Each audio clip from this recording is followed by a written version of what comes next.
Hello everyone, welcome back to another episode of Behind the Linedefs. It has been a long time since I've done one of these, again. Kind of had another break from recording it, but I think I'm back and I'll record some more, because I've got more maps to do. This episode was going to be Die Rowdy, but every time I've tried to record Die Rowdy I've had issues, because I tried again to record it, and Die Rowdy just gave me back, gosh darn, gave me back crashes when I tried to swap out the rocket launcher. Anyway, this is a pretty different map from what you're used to if you only know my maps from watching episodes of Behind the Linedefs. This was do you know how upset I was I made this map? Like, I made this map like a few weeks, I think, after Junk Food 3 released. And that map had like 600 monsters, and that was like almost my highest monster count ever, and this one has almost 5,000. I think this map's kind of interesting. I think it's pretty fun. The map kind of lags a bit on software rendering. God, weird thing I've had with the SD8 where for some reason maps have just started lagging on software rendering so much more, even though they didn't used to do that, and I don't know why. So I'm playing on OpenGL, even though that's harder to record. Because Streamlabs doesn't seem to like it very much. Anyway, enough grumbling about technical stuff. This map was like sector art of SpongeBob's house. I did sector art of SpongeBob's house and I made it blue. Because, I mean, there's like a SpongeBob connection with Blue Pineapple, right? This was for Blue Pineapple's birthday WAD, which I'm kind of the project lead of.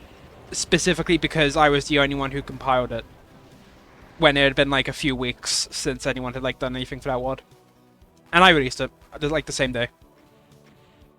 So I kind of count as the project lead. This map's okay. I'm inclined to think it's kind of bad because I think there's definitely a few things I could do better here. I mean, I really like it. I do really like playing it. I think it's really fun. I played it like quite a bit when it happened, when I made it, but I think there's a few. It's kind of grindy in some ways, and like not a very fun or interesting way. But, like I could have the Cyberdeep material way too much. I don't even know if I'll beat it without IDDQD, just because it would be very boring and not interesting at all for the commentary. The first 2 minutes are the best part. The rest of it is a bit eh. It's like you've got a bunch of Cyberdeems, you've got a bunch of Hell Knights, you've got a bunch of like everything all around. Revenants on the little pips of the pineapple. It's Hollow Doom MIDI, because Hollow Doom has wonderful music. So yeah, there's only 500 monsters left, and this level usually takes me like quite a while to do. So yeah, it was an interesting map. I figured it was just kind of what came to mind because I figured I'm gonna make a sector art map for Blue Pineapple because I've never done that before. You gotta collect 3 keys at 3 different parts of the pineapple.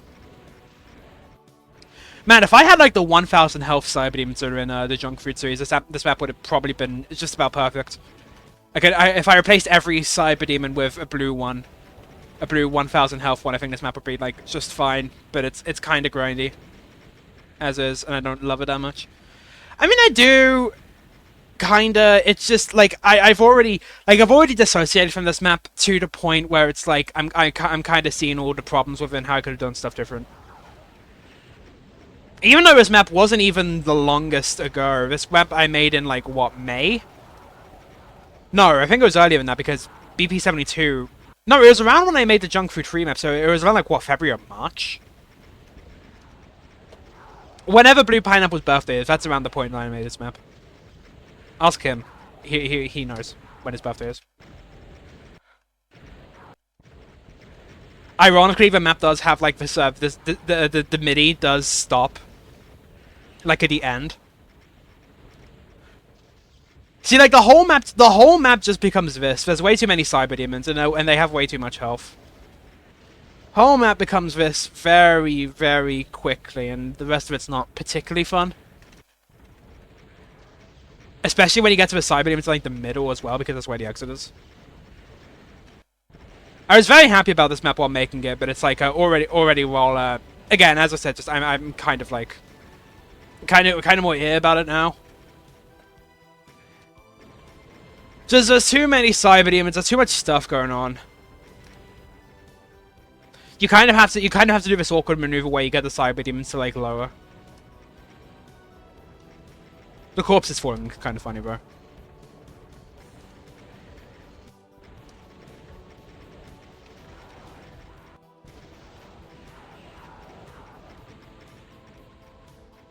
Whole map is just this, especially since these cybers like have monster blocking Linedefs attached to them as well, which makes the whole part just like The archvolts in the middle don't even really do much. I think I sent this map to Tony and I think he liked it. I like it. I like this map. I like more of this map than I don't, but I also don't think it's very interesting. I've been going for about 10 minutes already. It's just like about the length of the behind the Linedefs video because I don't really have anything else interesting to say about this map. It was an interesting speed map project I made for a very loosely organized birthday WAD. I'm not gonna behind the Linedefs for whole WAD because I barely quote unquote made it. I'm barely even the project lead. No one was really the project lead. Everyone, Deathbear just set up a channel on the PUSS server, and said, "Hey, you guys want to make some maps for Blue Pineapple's birthday?" And everyone was like, "Okay," and I made this like the same day. And I thought it was really good. I thought it was really good because it was the first time I'd really made something like this. But now I'm like, I mean, I haven't published the most several thousand monster maps, but I have published one that I think is really good. It's kind of similar to this map in a sense. It's not like a Sunderish 1000 monster map where it's like there's just a bunch of small fights peppered around. It's a 1000 monster map where it's more like this, where a bunch of monsters kill each other very, very quickly. We'll get to our map soon enough. I don't know when exactly, but we will.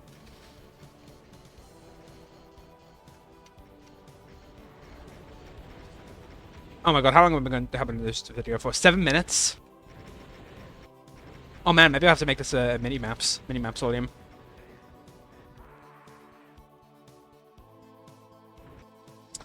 I don't have anything else to say about this map.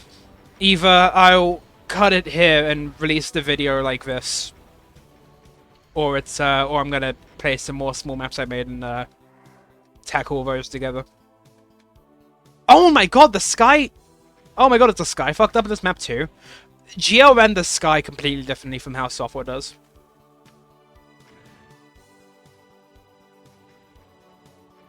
No, the sky like clips when you look at it like that. I think it's because like it's on even length. I'm not sure. Something's going on with the sky right there. It doesn't matter, bro. Doesn't matter, bro. Anyway, either the video ends right here, or I edit some other stuff together and it becomes a mini-maps volume. Alright, goodbye. Okay, just because this video isn't particularly long enough to justify just justify the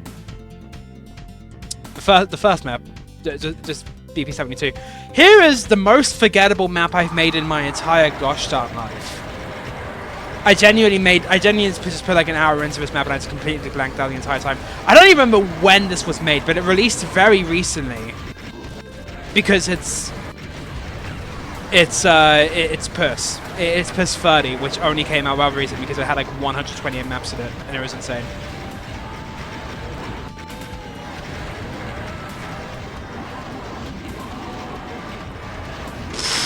This map was gonna be like a bit more of an exploratory thing. Like I had the idea it was gonna be like this pyramid. Did I make this in like? No, I remember I had a very specific inspiration for this. I was inspired.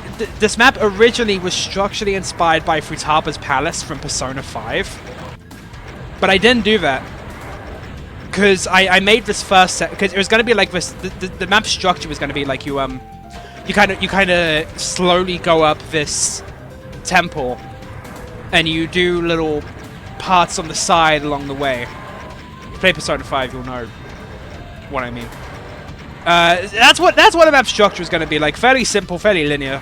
But I didn't do it because I spent like too long making this one specific segment, and I was like, okay, let's just patch up this segment a bit and ship it out.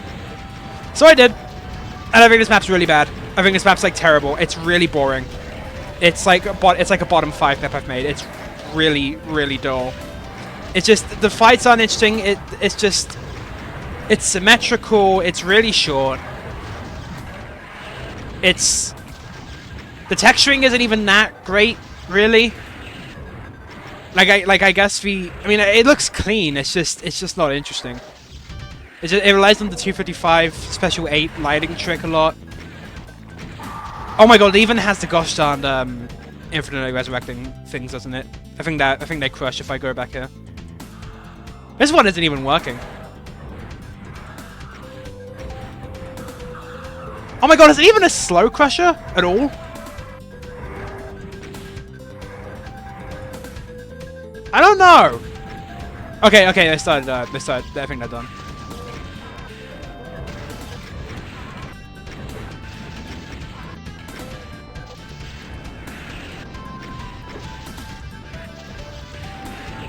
Alright, are we done?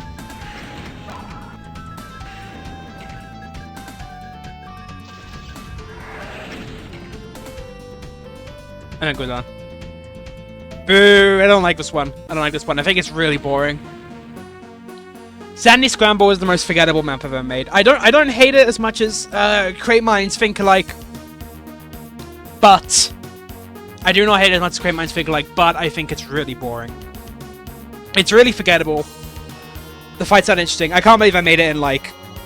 God, I can't believe I made that like in mid-2023. I kind of thought I was over that phase by then. Damn. Kind of thought I was over that phase by then. Oh well. No use crying about spilled milk, I suppose. It's fine. Just plop the turd out and just flush the toilet on it. And now that I've done the behind the Linedefs video, I guess the toilet has been flushed. Alright. Thanks for watching. Sorry the music wasn't there in the first half of it. I just realized that. There's no music. We're looking back at the video. I will see you next time for, I don't know, maybe PUSS 33 if I decide to just play it on GZ Doom. Just play it on GZ Doom and just kind of do that because I don't know if the rocket launcher works. It was kind of bad. Anyway, see you all next time. Yeah, I'll see you all around.